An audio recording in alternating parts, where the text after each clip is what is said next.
Hello and welcome to the ultimate guide to spawners in Minecraft.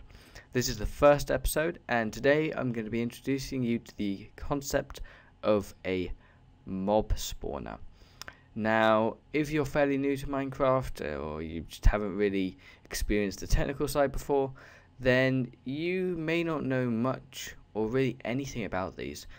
Now, I'm going to start off by talking about how powerful of a tool mob spawners are. Because the name implies that it is a block that spawns an enemy, a mob. That's fairly straightforward. I'm sure you guys all know what that means. And you may have encountered a dungeon or two which has a mob spawner in it and spawns mobs and they attack you. But mobs can mean a lot more than just enemies. And really, the term mob spawner doesn't really encompass everything that this glorious block can do. So, what do I mean by this? Well, a mob spawner really should be called an entity spawner. Now, getting a bit technical, you may not know what the word entity means, so I've set up a series of demonstrations over there.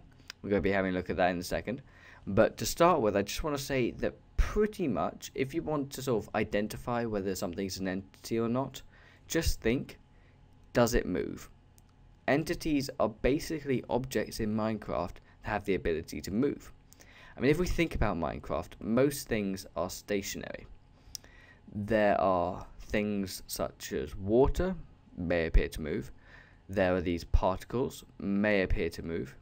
But then there's things like zombies and pigs and such like that. Now, particles, like we see around this mob spawner, they are not entities, they are visual effects. Water may appear to move, again, a visual effect. So, the general gist is if it moves, it's probably an entity. But if it's a visual effect, i.e. it's the illusion of movement, then it's probably not an entity. And of course, if it doesn't move at all, like a stationary block, then it's probably not an entity. However, as we'll find out soon, there are ways to trick these spawners into spawning regular stationary blocks, even though they are entity spawners. So let's go on and have a look at this. So as I said, pigs, entities. Zombies, entities. We come over here, click this button here. These are entities, item entities. Minecarts, these are also entities in all their various forms as well. All of these are entities. Boats are entities. Now, fire charges are entities, XP orbs are entities, arrows are entities, and you get the gist. So, as I was mentioning, there are ways of tricking these spawners into spawning regular blocks. And that's because, as I said, things that move are entities regarding, or not regarding, visual effects. Now, if you've played Minecraft for long enough, you will probably know that sand and gravel both fall through the air, and so do anvils. And when they fall through the air, they actually become entities, falling sand entities.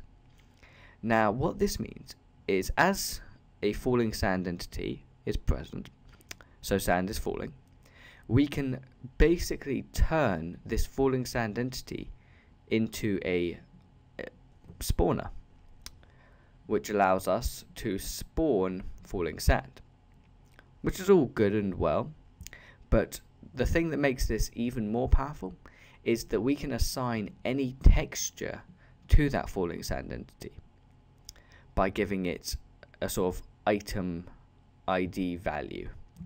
And we'll learn how to do that as the series progresses, but I'm just going to demonstrate. As it falls through the air, it's an entity, and you can kind of tell how this works if you have a look at it, it actually loses the shadows as it falls through the air. And when it doesn't have the shadows, it's an entity, because entities aren't rendered in the same way that blocks are. So by doing that, we can create all sorts of awesome effects that we can go over. And just want to say, fireworks on the end of this topic, they may seem a little complicated because they are entities, but they aren't always properly 100% entities. Once a firework has exploded, it's particles, it's visual effects. Before it's exploded, it's an entity. So the rocket is an entity, the actual explosion is not. So just keep that in mind. And before I end off this episode, the first thing one of the things that we want to consider is, due to new changes in Minecraft as of 1.5-ish, entities can now include tile data. Now, I'm going to throw this out from the start because I want you guys to sort of go in with a nice understanding before we actually get to messing around with doing all this stuff. But what tile data is, or what a tile entity is a entity that can hold information. So these do not tend to move, such as a chest. However, a chest has an inventory space, meaning that alongside this block, this chest block, there has to be additional data that the game needs to know in order to fill the inventory spaces. So what we can now do is we can create spawners that can spawn chests with items in them. And because a monster spawner is a tile entity which has external data, we can also, now get this because this is pretty cool, we can turn these monster spawners into spawners. So as you can imagine, things are going to get a little complicated, but I hope you guys stick around, and if so, there'll be a link on the annotation to send you to the next video. Hope you guys have enjoyed this one, and a like rating would be much appreciated because I've been spending a lot of time learning the ins and outs of spawners and trying to make sure that I can fully explain all the stuff I'm going to be showing to you. So stick around for that, and I'll see you guys next time. Thanks for watching.